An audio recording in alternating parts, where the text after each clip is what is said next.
Haemophilia একটি অস্বাভাবিক রক্তক্ষরণজনিত রোগ। এটি বংশগত রোগ যা মানবদেহের জিনের মাধ্যমে এক প্রজন্ম থেকে পরের প্রজন্মে পরিবাহিত হয়। বিশ্বে প্রতি বছর প্রায় 13 কোটি শিশু জন্মগ্রহণ করে। এর মধ্যে 20,000 শিশু হিমোফিলিয়া নিয়ে জন্মায়। বিশ্বে 10,000-এ একজন এই রোগে ভুগছে, যাদের 75%ই সঠিক চিকিৎসা থেকে বঞ্চিত। বান্ডেল থাকলে প্রতি সেনমানিতে টাকা বাঁচবে। বিকাশ সেনমানি বান্ডেল কিনে জিতুন প্রতি লেনদেনে। আমরা জানি সাধারণত পুরুষেরাই এই রোগে আক্রান্ত হন এবং নারীরা এই রোগের বাহক হয়। তবে বিশেষ কিছু ক্ষেত্রে নারীরাও এই রোগে আক্রান্ত হতে পারেন। বাবা রোগী ও মা বাহক হলে মেয়েরাও রোগী হতে পারে। তাই হিমোফিলিয়া রোগীর সঙ্গে নিকটাত্মীয় যেমন খালাতো, মামাতো বা ফুফাতো বোনের বিয়ে হলে দুইজনের রোগী হওয়ার ঝুঁকিতে থাকেন। আমাদের শরীরে কোথাও কেটে গেলে রক্তপাত হয়। শরীরের নিয়মে বিশেষ প্রক্রিয়ায় এই রক্তপাত থেমেও যায়। রক্ত জমাট বাঁধতে কাজ করে প্লেটলেট সহ নানা রকম উপাদান। রক্ত জমাট বাঁধায় সমস্যার সৃষ্টি হলে শরীরের কোথাও কেটে গেলে রক্তপাত সহজে বন্ধ হয় না। হিমোফিলিয়া একটি বংশানুক্রমিক জিনগত রোগ। এই রোগে রক্ত জমাট বাঁধার ক্ষেত্রে সমস্যা হয়, তাই শরীরে কোথাও কেটে গেলে আর রক্তপাত বন্ধ হয় না। চিকিৎসা বিজ্ঞানের ভাষায় তখন এই রোগকে বলা হয় হিমোফিলিয়া।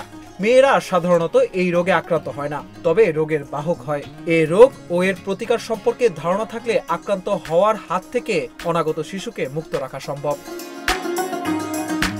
অস্বাভাবিক রক্তক্ষরণ বা কেটে গেলে রক্তক্ষরণ বন্ধ না হওয়াটাই হিমোফিলিয়ার মূল কারণ। সাধারণত শিশু বয়সে এই রোগের লক্ষণ প্রকাশ পায়। বাচ্চারা যখন হামাগুড়ি দিতে শুরু করে তখন অনেকেরই হাঁটু বা কনুই ফুলে যায়। এছাড়া খতনা করার সময় সহজে যখন রক্ত বন্ধ না হয় তখনও অনেকে জানতে পারেন যে রোগটি শরীরে বাসা বেঁধেছে।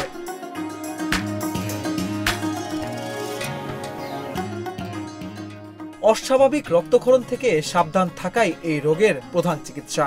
তাই আক্রান্ত রোগীকে নিয়মিত চিকিৎসকের পরামর্শ মতো চলতে হয়।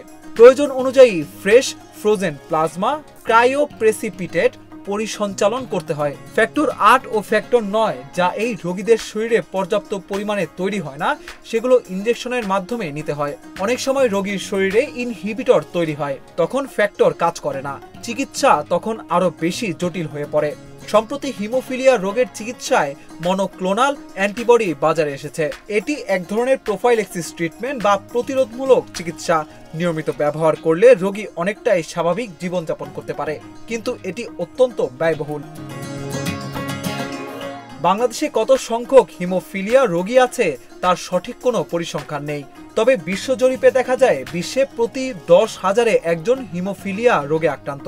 সেই হিসাব অনুযায়ী বাংলাদেশে হিমোফিলিয়ায় আক্রান্ত রোগীর সংখ্যা প্রায় 15,000 হওয়ার কথা। তবে দেশের এক পরিসংখ্যানে দেখা যায় আনুমানিক 5 থেকে 6,000 রোগী নিয়মিতভাবে চিকিৎসা সেবার আওতায় আছে। ডায়াগনোসিস হয় না এমন রোগীর সংখ্যাও অনেক।